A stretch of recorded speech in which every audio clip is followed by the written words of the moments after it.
Central North Carolina, Stanley County and Central North Carolina, until 4:15 p.m. Eastern Daylight Time.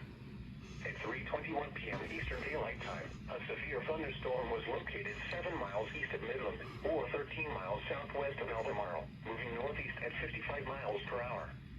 Hazard, 60 miles per hour wind gusts. Source, radar indicated. Impact, expects damage to roofs, siding, and trees. Locations impacted include Albemarle, Troy, Maiden Lake, Bisco, Plyler, Midland, Locust, Norwood, Maiden, and Oakboro. For your protection, move to an interior room on the lowest floor of a building.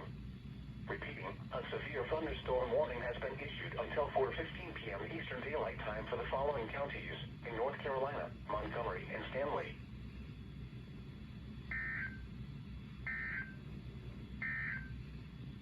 The National Weather Service in Raleigh has issued a severe thunderstorm. Raleigh, couldn't you wait like one more minute? When I go downstairs and get a snack, could you wait for one more minute so I can capture your tones, please?